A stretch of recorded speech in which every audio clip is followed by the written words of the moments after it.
नमस्कार, आदाब, सलाम। आप देख रहे हैं दरभंगा दर्पण। मैं हूं आपके सामने आपका दोस्त एम राजा। हाल ही में 4 राज्यों में विधानसभा के चुनाव हुए हैं। 4 राज्यों में 3 राज्य में बीजेपी सरकार बनाती हुई नजर आ रही है। हालांकि एक राज्य में कांग्रेस फुल बहुमत के साथ सत्ता में आती हुई दिखाई दे रही है। अब सवाल ये उठता है कि बिहार बीजेपी के जो अध्यक्ष हैं सम्राट चौधरी, उनका कहना है कि अब बिहार की बारी है। तो हमारे सामने कुछ युवा साथी हैं, हम इनसे जानेंगे कि सम्राट चौधरी जो बीजेपी के अध्यक्ष हैं, उनका कहना है कि अब की बार बिहार की बारी है। तो कितनी सच्चाई है उनके बात में? क्या लग रहा है कि बिहार के लोग इस बार यहाँ खेला करेंगे या उनकी बात में कितनी सच्चाई है?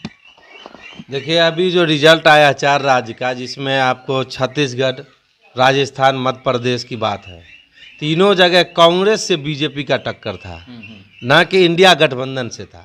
ठीक है, जहाँ तक बात है, हर स्टेट का अपना अपना इतिहास होता है। वहाँ राजस्थान में अगर हम समझते हैं सचिन पायलट अगर होते तो शायद रिजल्ट कुछ और होता है, तो कांग्रेस की सरकार वहाँ बन जाती। जहाँ तक बात मध्य प्रदेश का है, तो मध्य प्रदेश में भी गुटबाजी के कारण चुनाव कांग्रेस वहाँ हारी है। और छत्तीसगढ़ में जो वहाँ के मुख्यमंत्री थे भूपेश बघेल जी, बहुत अच्छे मुख्यमंत्री थे, बहुत अच्छा कार्य कर रहे थे। और रहा बिहार की बात, जहाँ तक सम्राट चौधरी जी ने कहा कि बिहार में 2015 में ही लोग इसी तरह की बात बोल रहे थे। ठीक है, तब महागठबंधन में नीतीश कुमार, लालू जी और कांग्रेस पार्टी।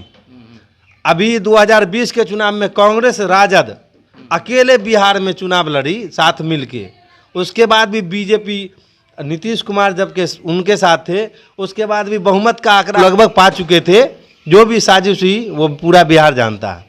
अब जहाँ तक बात है, अभी नीतीश कुमार, कांग्रेस और राजद और लेफ्ट सारी पार्टियां बिहार के लगभग एक बीजेपी को छोड़ के सब कोई महागठबंधन है बिहार के अंदर में।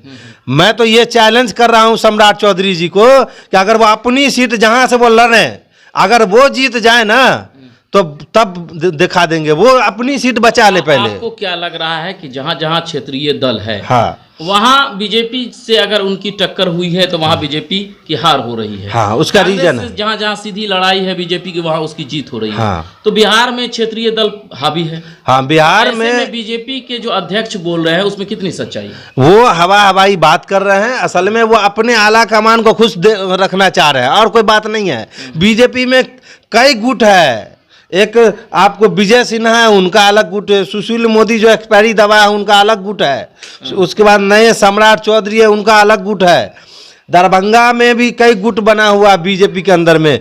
अभी जो लोकसभा का चुनाव है ना, अपना बिहार में कई गो सीट देंगे दिल्ली आला कमान को, वो तय कर लेना।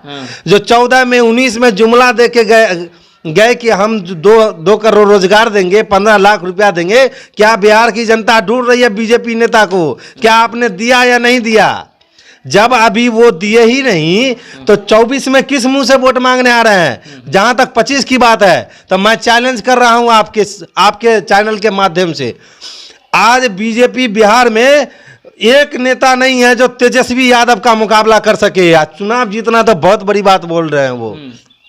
ये सिर्फ वाहियात की बात है। अपने वोटर को सिर्फ एकजुट करने के लिए किसी तरह रहे, ज़्यादा से ज़्यादा 40-50 सीट पर सिमट के रह जाएगा 25 में।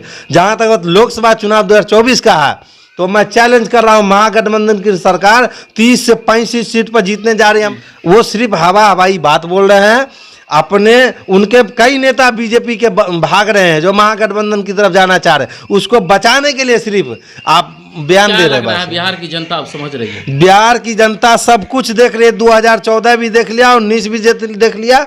2024 में भाजपा को बिहार नहीं देश से जाना होगा। देखिए, इनका कहना है कि 2024 में भाजपा को बिहार ही नहीं देश से जाना होगा, इसलिए बीजेपी यहाँ दोबारा नहीं आ सकती है, यहाँ के क्षेत्रीय दल से नहीं लड़ पा सकती है। तो इन्होंने कहा है कि बीजेपी यहाँ नहीं आ सकती है और क्षेत्रीय दल से मुकाबला नहीं कर पाएगी। अभी आप देख रहे थे दरभंगा दर्पण, मैं था आपके सामने आपका दोस्त एम राजा।